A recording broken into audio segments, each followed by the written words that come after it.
Okay guys ဒီနေ့ကျွန်တော်ဒီနေ့ skin care နဲ့ပတ်သက်ပြီးတော့မှတခုလေး sharing လုပ်ချင်တယ်။ဘာအကြောင်းလဲဆိုလို့ရှိရင်တော်တော်များတော့စိတ်ဝင်စားမျိုးထင်ပါတယ်။ဘာလဲဆိုရင်ကျွန်တော်ဒီတင်းတိတ်ပေါ့။မျက်နှာမှာရှိတဲ့တင်းတိတ်ပေါ့နော်။တင်းတိတ်ကကျွန်တော်မှတ်ထားမှာတိထားမှာကတင်းတိတ်ကမပြောက်ဘူးနော်။တင်းတိတ်ပြောက်စေးဆိုတာလည်းမရှိပါဘူး။ကျွန်တော်ဒီတင်းတိတ်ဖြစ်လို့aesthetic ဆေးခန်းတွေတွက်ပြရတယ်အရေးပြားဆေးခန်းတွေတွက်ပြရတယ်ဆိုရင်တော့မှဆရာဝန်တွေကဒီတင်းတိတ်ကိုတို့တေချာလေးကြည့်တယ်ကြည့်ပြီးတော့မှတင်းတိတ်ဖြစ်လာပြီးဟေးဆိုလို့ရှိရင်ကျွန်တော်ကဆရာဝန်တွေပေးတဲ့ဆေးရှိတယ်လင်းရတဲ့ဆေးတွေရှိတယ်တောက်ရတဲ့ဆေးတွေရှိတယ်ရှောင်ရတဲ့ဟာတွေရှိတယ်ဆိုတော့အဲ့ဟာတွေတော့မှကျွန်တော်ကစနစ်တကျနဲ့အချိန်မှန်မှန်လေးအချိန်ပေးရတယ်စနစ်တကျလုပ်ပေးရတယ်ရှောင်ရတွေရှိတယ်မလုပ်ရမယ့်ဟာတွေရှောင်ရမယ့်ဟာတွေရှိတယ်အဲ့လိုမှကျွန်တော်ကဒီ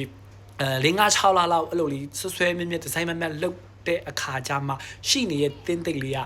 ပါသွားတာပဲရှိရနော်တင်းတိတ်ကအလုံးဝအရှင်းမပြောက်ပါဘူးကျွန်တော်ဒီတင်းတိတ်ဆိုရမျိုးတကယ်ပြောကျွန်တော်ဒီအရေးပြားရဲ့အောက်ထဲမှာသွားပြီးဖြစ်နေတာဖြစ်တဲ့အတွက်သူကဖြစ်လာပြီးဟေးဆိုရင်စနစ်တကျနဲ့ကုမှာပဲတတ်တာနော်သူကလုံးဝအရှင်းမပြောက်ဘူး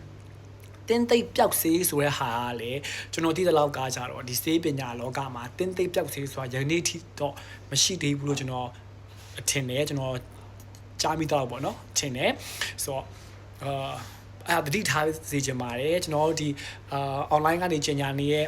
ဒီ skin care လေးသုံးလိုက်ပါဒီ toner လေးသုံးလိုက်ပါဘယ်နည်းရဲ့အတွင်းမှာတင်းတိတ်ပြောက်တယ်ဒီ toner လေးကိုဘယ်လောက်လိမ့်လိုက်ပါတင်းတိတ်ပြောက်တယ်ဆိုတာမဟုတ်ဘူးနော်လုံးဝမဟုတ်ဘူးနော်လုံးဝမဟုတ်ဘူးဒါကိုကျွန်တော်သိစေချင်တယ်တင်းတိတ်ဆိုတဲ့ဟာဒီအရေးပြားအထူးကုတွေနဲ့တော့ပြရင်တောင်မှခုနကျွန်တော်ပြောသလိုပဲလင်းရတဲ့ဆေးရှိတယ်တောက်ရတဲ့ဆေးရှိမယ်ရှောင်းရမယ့်ဟာတွေရှိတယ်အဲ့အရာတွေကိုစနစ်တကျနဲ့ဒီဇိုင်းမှန်မှန်လိုက်နာပြီးလုပ်နိုင်မှဒါလင်းပြတ်သွားခြင်းမဟုတ်ဘဲနဲ့ငကိုရှိနေတဲ့တင်းတိတ်အကွက်ကပပလေးဖြစ်သွားတာမျိုးပဲဖြစ်တယ်တင်းတိတ်ကလုံးဝမပြောက်ဘူးတင်းတိတ်ပြောက်စေးဆိုတာလည်းမရှိသလိုတင်းတိတ်ပြောက်တဲ့တိုနာတွေ skin care တွေဆိုတာလည်းလုံးဝမရှိပါဘူးဆေးပညာမှာလည်းမရှိပါဘူးဆိုတော့ဒါလေးကိုတတိထားစေချင်တယ်ဟိုကိုမျက်နှာမှာလိမ့်မဲ့အရာကိုမျက်နှာနုနုလေးမှာတင်မဲ့အရာကဘာတွေလဲဆိုတာကိုတော့တစ်ချက်လေးtexting လောက်ကြပါလေ့လာကြည့်ကြပါလို့ကျွန်တော်ပြောချင်ပါတယ်ကျွန်တော်ထပ်ပြီးပြောချင်ပါတယ်တင်းသိပ်ပြောက်စေတင်းသိပ်ပြောက်တဲ့တိုနာတင်းသိပ်ပြောက်တဲ့ cream ဆိုတာလုံးဝမရှိပါဘူး